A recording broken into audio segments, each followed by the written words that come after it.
अगं ये सूनबाई, किती दिवस तुला सांगत आहे की रचनाकडे जाऊन पहिलं तिचे उन्हाळी पापड देऊन ये. पण तू तर माझं ऐकायलाच तयार नाहीस.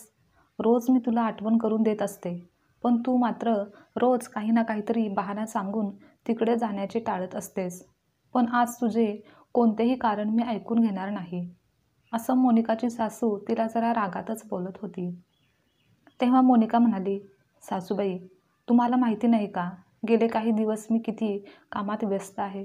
शिवाय प्रणवची परीक्षा चालू आहे, तर त्याच्या अभ्यासाकडे लक्ष कोण देणार.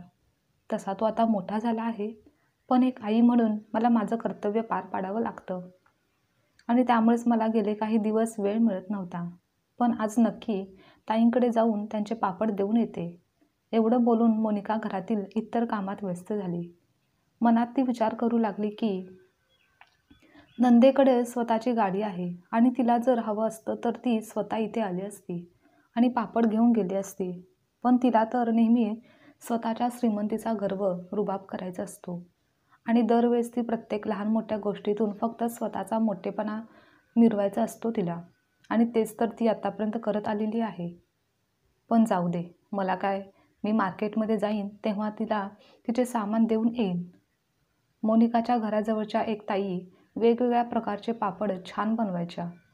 सर्व लोक त्यांना ऑर्डर देत असायच्या आणि मोनिकाची नणंद रचना तिने सुद्धा दरवर्षीप्रमाणे यावर्षीसुद्धा पापडची ऑर्डर दिली होती आणि तिला तिचे पार्सल पोहोचवणे ही मोनिकाची जबाबदारी होती. कारण तिनेच तसं सांगितलं होतं की वहिनी, तू मार्केटमध्ये आली तर माझं पार्सल नक्की घेऊन ये. खरं तर रचनाला स्वतःच्या संपत्तीचा अहंकार होता. त्याचप्रमाणे ती घमेंडी, हेकेखोर स्वभावाची होती. ती नेहमी दुसऱ्यांना कमी लेखत असायची. दुसऱ्यांच्या गरीब परिस्थितीवरून ती नेहमीच समोरच्या व्यक्तीचा अपमान करायची आणि ती सगळ्यांना सांगायची की माझं कुटुंब खूप चांगलं आहे. सासरच्या घरात माझ्या सगळ्या सुखसुविधा आहेत. तिचे सासर हे शहरातील एक उच्च कुटुंब होतं, त्यामुळे तिच्यात अहंकार निर्माण झाला होता. तर ती नेहमी किटी पार्टीमध्ये, भिशी पार्टीमध्ये व्यस्त असायची. समाजसेवेचे कार्य करत आहे असं फक्त दाखवायची, म्हणजे वरवर काहीतरी काम करायची. त्यामुळे ती फारच कमी वेळ घरात असायची. घरात प्रत्येक कामासाठी नोकर ठेवलेला होता. घरामध्ये ड्रायव्हर होता. रचनाचा मुलगा विराज याला सांभाळण्यासाठी, त्याच्यावर लक्ष देखरेख करण्यासाठी एक आया, मावशी ठेवली होती आणि त्याचं सर्व काही लहान असताना तीच करायची. त्यामुळे विराजला आईवडिलांचं प्रेम, माया, आपलेपणा त्याला कधी मिळालाच नाही. आता विराज मोठा झाला होता आणि लहानपणापासून रचनाचे वागणे बोलणे बघून त्याच्यातही अहंकार होता. कोणत्याच गोष्टीची कधीच कदर करत नव्हता. पण तरीही रचना मात्र नेहमी स्वतःच्या मुलाची तारीफ करत असायची. सर्वांना सांगायची की माझा मुलगा खूप संस्कारी आहे, तो खूप हुशार आहे. मी त्याला चांगले संस्कार, चांगले शिक्षण देऊन वाढवलं आहे. त्यामुळे तो कधीही चुकीचं काम काही करूच शकत नाही. मला त्याचा अभिमान आहे. जेव्हा रचना माहेरी यायची तेव्हा ती 1 तासापेक्षा अधिक वेळ जास्त माहेरमध्ये थांबतच नसायची. तिची आई जेव्हा तिला माहेरी थांबायला आग्रह करायची तर रचना तेव्हा सर्वांना सांगायची की मला मोठ्या घरात राहायची सवय झाली आहे, तर माहेरी माझं मन लागत नाही. तिकडे मला आता करमत नाही. आणि रचनाच्या आईला सुद्धा तिचं वागणं अजिबात आवडत नव्हतं. कारण ती आजारी असायची तेव्हा तिला असं वाटायचं की मुलीने आपल्याजवळ असावं, पण त्यांची मुलगी नेहमी स्वतःच्या दुनियेत व्यस्त असायची. पण करणार काय, आईचं काळीज होतं. त्यामुळे ती स्वतःच्याच मुलीबद्दल चांगलाच विचार करत होती.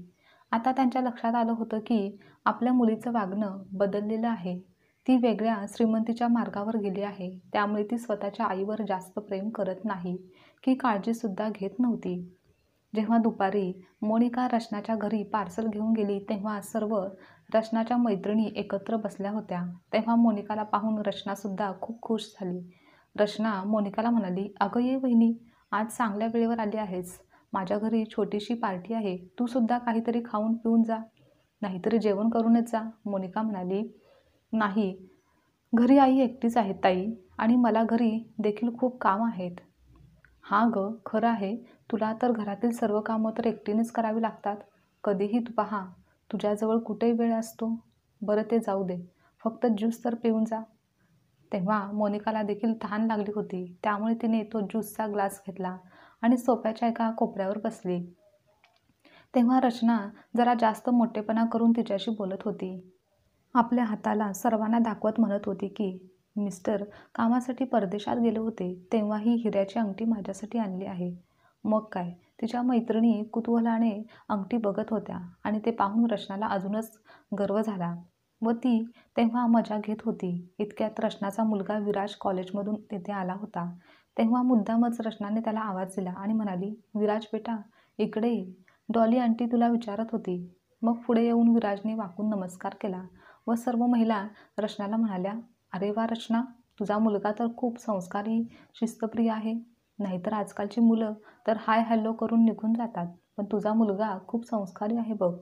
मोठ्यांची इज्जत करणे त्याला माहिती आहे. तेव्हा रचना म्हणाली, हो, तो आहेच मुळी संस्कारी. मोठ्यांना मान सन्मान देतो व सर्वांचा आदर करतो. अगं, गेल्या आठवड्यात त्याचा पेपरमध्ये फोटोसुद्धा आला होता. थांबा, मी तुम्हाला दाखवते. एवढं बोलून ती न्यूजपेपर घेऊन आली आणि म्हणाली, हे पहा, त्याच्या कॉलेजमध्ये एका प्रोजेक्टमध्ये त्याने उत्तम कामगिरी बजावली होती. त्यामुळे त्याचं कौतुक सर्वजण करत होते. खरंच माझा मुलगा तर माझ्या पावलांवर पाऊल ठेवून पुढे जात आहे. पुढे जाऊन तो माझं नाव खूप उंचावेल याची मला खात्री आहे. त्यानंतर तिने तिच्या वहिनी मोनिकाकडे पाहिलं आणि विचारलं, वहिनी, तुझा मुलगा काय करतोय? की अजूनही झोपडपट्टीमध्ये जातोय का? त्या टपोरी मुलांसोबत अजून त्याची मैत्री आहे का? त्यावर मोनिका थोडी लाजली, कारण रचनाने सर्वांच्या समोर तिच्या मुलाबद्दल वाईट बोलली होती.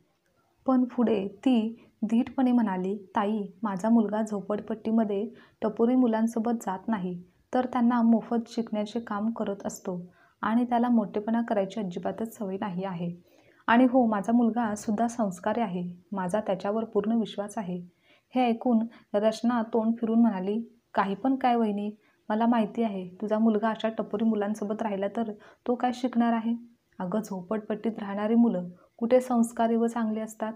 अगं, आमच्याकडे बघ, आम्ही एवढे प्रतिष्ठित श्रीमंत लोक आहोत, तर माझा मुलगा झोपडपट्टीतल्या मुलांशी मैत्री करू लागला तर आमची प्रतिष्ठा धुळीला मिळेल. पण माझा मुलगा खूप समजूतदार, हुशार आहे, कारण त्याला माहिती आहे की कोणासोबत मैत्री करायची आणि कोणासोबत नाही. म्हणूनच तर मला माझ्या मुलाचा खूप अभिमान आहे. आता रचनाच्या मैत्रिणीसुद्धा तिला सपोर्ट करत होत्या आणि त्यासुद्धा विराजची तारीफ करू लागल्या होत्या. तेव्हा विराजला सुद्धा हे सर्व ऐकून गर्व झाला होता.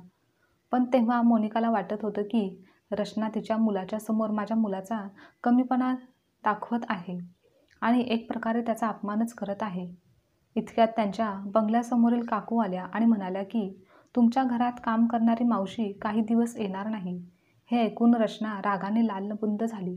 मोनिकासुद्धा काळजीत पडली, कारण तिला वाटलं होतं की आता तिची नणंद तिला जेवण बनवायला सांगेल की काय. कारण याआधीसुद्धा असं खूप वेळा झालं होतं की जेव्हा रचनाची कामवाली मावशी सुट्टी घ्यायची तेव्हा रचना मोनिकाला बोलावून तिच्याकडून स्वयंपाक करून घेत असे. रचना रागातच म्हणाली की कालसुद्धा तिची मुलगी आली नव्हती, त्यामुळे तिच्यामुळे मला सर्व कामं करावे लागले होते. मी तिची वाट पाहत होते की ती येऊन सर्व काम करेल. पण मी तिची वाट पाहून शेवटी मार्केटमध्ये गेले. त्यानंतर तुमच्या कामवाली मावशीने मला थोडी मदत मिळाली. नाहीतर आजच्या युगात अशा वेळी मदत करण्यासाठी कोणीच येत नाही. रचना तिच्या वहिनीकडे पाहत तिला टोमणे मारत बोलली. पण मोनिका काहीच बोलली नाही. त्यानंतर रचनाची शेजारील काकू पुढे आल्या आणि म्हणाल्या, अहो, मला वाटतं की आपली कामवाली मावशी काही दिवस येणार नाही, कारण तिच्या मुलीची काही समस्या आहे. माझी कामवाली मावशी सांगत होती की काहीतरी मुलीची भानगड आहे म्हणे. कोणीतरी तिच्याशी छेडछाड केली आहे. हे ऐकून रचना म्हणाली, मला माहितीच होतं. मी आधीच म्हणायचे की या झोपडपट्टीमध्ये राहणारे लोक काही चांगले नाहीत. अहो, काही नसेल, त्या मुलीनेच काहीतरी चुकीचं कृत्य केलं असेल. कारण आपल्यासारख्या प्रतिष्ठित घरातील मुलाप्रमाणेच ते लोक नाहीत, सुसंस्कृत नाहीत. आता जे लोक अशा झोपडपट्ट्यांच्या लोकांशी संपर्क साधतात ते लोकही हळूहळू त्यांच्यासारखेच बनतात. परवा मावशी कामावर आली नव्हती. काल तिच्या घरात काय घडलं हे माहिती नाही आणि काल तिच्या मुलीला एखाद्याने छेडलं. उद्या तिचा नवरा दारू पिऊन तिला मारहाण करेल. हे लहान गरीब लोक असेच असतात. त्यांना कधी कुठे आदर मान मिळतो? त्याचे संस्कारही काही चांगले नसतात. संस्कार, आदर, प्रतिष्ठा हे मोठ्या घरांच्या लोकांकडे बघायला मिळतं आणि जे लोक अशा लोकांच्या सहवासात राहतात हळूहळू ते एकसारखेच त्यांच्यासारखेच बनतात. म्हणूनच मी सुरुवातीपासून विराजला पूर्णपणे चांगले संस्कार दिले आहेत. माझ्या विराजला आता कोणत्या लोकांशी मैत्री कशी करावी हे माहिती आहे. नाहीतर काही मुलं दिवसभर आपलं झोपडपट्टीतल्या मुलांसोबत फिरत राहतात. असं बोलत रचनाने मोनिकाकडे पाहिलं. त्यामुळे मोनिकाला तिथे अस्वस्थ वाटू लागलं. मग ती तेथून उठू लागली. तेवढ्यात पोलिसांच्या गाडीचा आवाज बाहेर येऊ लागला. ते ऐकून प्रत्येकजण एकमेकांच्या चेहऱ्याकडे पाहू लागले की पोलीस त्या ठिकाणी त्यांच्या घरी येत होते.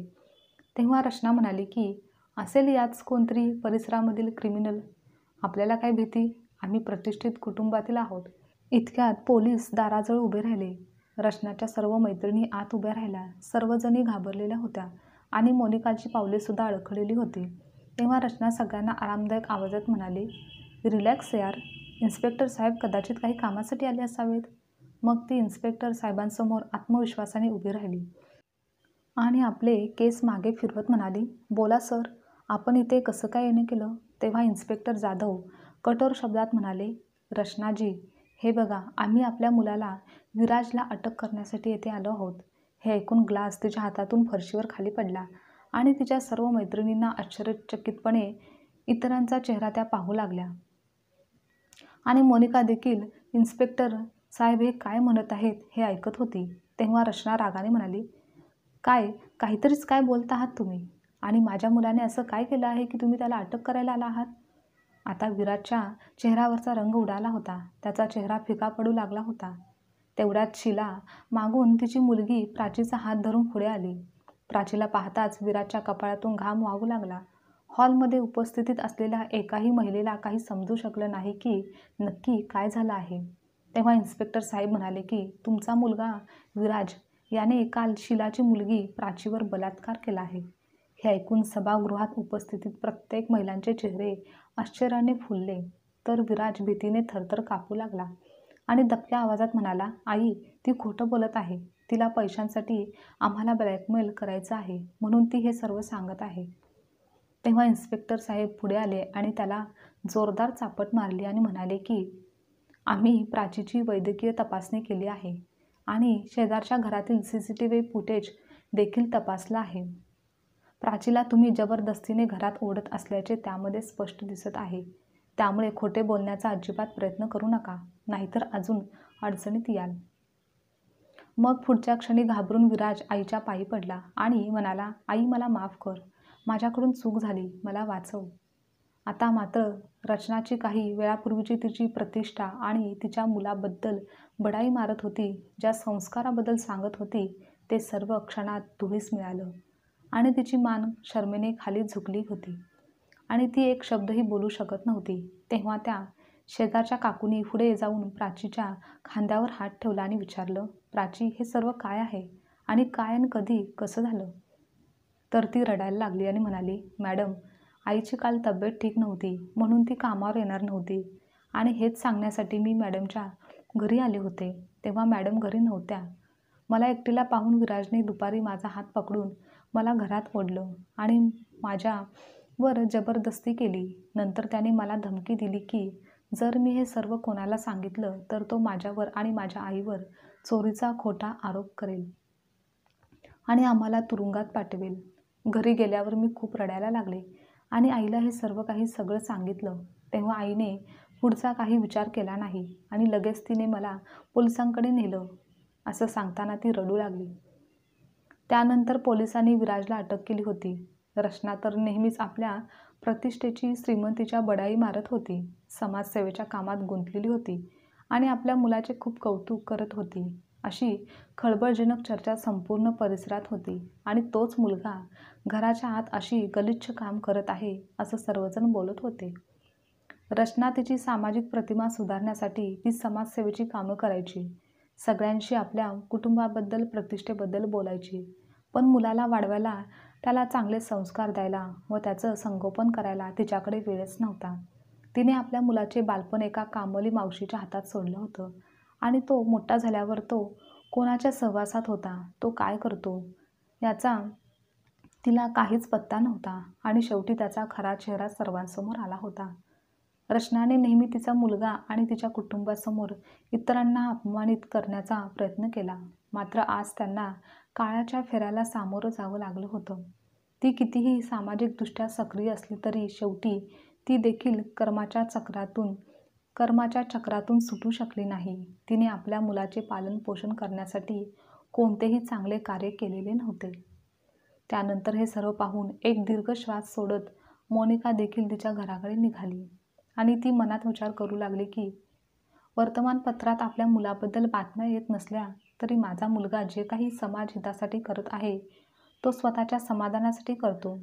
मी दिसण्याच्या दुनियेपासून दूर असले तरी निदान मला तरी कळतं की माझा मुलगा कधी कुठे काय करत आहे, त्याच्या मनात काय चाललंय. मी आयुष्यात दुसरं काही करू शकेन किंवा नाही करू शकेन, पण निदान मी माझी मान उंच करून अभिमानाने सांगू शकते की हो, माझ्या मुलाचे संस्कार चांगले आहेत आणि त्याचे संस्कार झोपडपट्टीत राहून देखील बिघडलेले नाहीत. कारण संस्कार ही अशी गोष्ट आहे जी चुकीच्या मार्गावर चालणाऱ्या माणसाला देखील योग्य मार्गावर चालण्याची प्रेरणा देत असते आणि आपल्या जीवनात योग्य मार्गावर चालण्यासाठी मदत देखील करत असते. आजची कथा तुम्हाला आवडल्यास लाईक, शेअर, कमेंट करा आणि चॅनलवर नवीन असाल तर चॅनलला सबस्क्राईबसुद्धा नक्की करा.